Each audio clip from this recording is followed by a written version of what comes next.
Sir, May 9ಕ್ಕೆ Yediyurappa ಅವರ ಅಭಿಮಾನೋತ್ಸವ ಕಾರ್ಯಕ್ರಮ ಚಿತ್ರದುರ್ಗದಲ್ಲಿ ನಡೆಯುತ್ತೆ. ಬಹಳ ಸಂತೋಷದ ಸಂಗತಿ.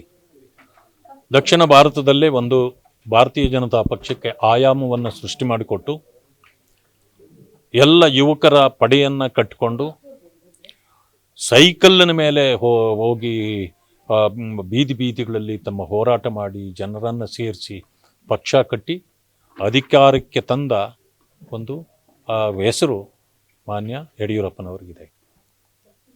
ನಾವು ಬೇರೆ ಬೇರೆ ಪಕ್ಷಗಳಲ್ಲಿ ಇದ್ದಾಗಲೂ ಕೂಡ ಅವರ ಹೋರಾಟವನ್ನು ನೋಡಿ ನಾವು ಪುಳಕಿತರಾಗ್ತಿದ್ವಿ.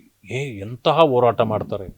ಹೋರಾಟಗಾರರು ಅಂದರೆ ಹೀಗಿರಬೇಕು ಅಂತಂದರೆ, ಯಾಕಂದರೆ ನಾವಿದ್ದಿದ್ದು ಕಾಂಗ್ರೆಸ್ಗೆ ಹೋರಾಟ ಮಾಡಿದ ಒಂದು ಇತಿಹಾಸವೇ ಇಲ್ಲ. ಅವರು ಯಾರೋ ಮಾಡಿ ಜೀವ ಕೊಟ್ಟು ಸ್ವತಂತ್ರ ಪಡೆದ್ರಲ್ಲ, ಅದನ್ನೆಲ್ಲ ಈಗಿನ ಕಾಂಗ್ರೆಸ್ನವ್ರು ನಾವೇ ಮಾಡಿದ್ದು ಅಂದ್ಕೊಂಡ್ಬಿಟ್ಟಿದ್ರು. ಅವ್ರಿಗೆ ಅದರ ಗಂಧವೂ ಗೊತ್ತಿಲ್ಲ. ಅಂಥದ್ದನ್ನು ನಾವು ಒಂದು ರೀತಿಯ ಹೋರಾಟದ ಮನೋಭಾವನೆ ಇರತಕ್ಕಂಥ ನಮ್ಮಂಥವರು ಯಡಿಯೂರಪ್ಪನವರು ಇಂಥ ಹೋರಾಟ ಮಾಡ್ತಕ್ಕಂಥ ಸಂದರ್ಭದಲ್ಲಿ ನಮಗೆ ನಮಗೂ ಒಂದು ಕೆಚ್ಚದೆ ಇದು ಬರ್ತಿತ್ತು.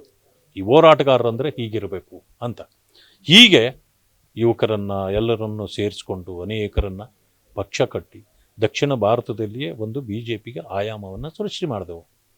ಆದ್ದರಿಂದಾಗಿ ಅವರು ಬೆಳೆಸಿದ ಅನೇಕರು ಸೇರಿ ಇವತ್ತು ಅವರಿಗೆ ಒಂದು ಅಭಿಮಾನೋತ್ಸವನ ಮಾಡಬೇಕು ಅಂತೇಳಿ ಚಿತ್ರದುರ್ಗದಲ್ಲಿ 9ನೇ ತಾರೀಕಿನ ಇದು ಮಾಡ್ತಿದ್ದಾರೆ. ನಮಗೆಲ್ಲರಿಗೂ ಸಂತೋಷ ಇದೆ. ಇವತ್ತು ನಾನು ಕೂಡ ಅವರ ಅಭಿಮಾನಿಯಾಗಿ ನಾವೆಲ್ಲರೂ ಕೂಡ ಅದರಲ್ಲಿ ಭಾಗಿಯಾಗ್ತೇವೆ 9ನೇ ತಾರೀಕು.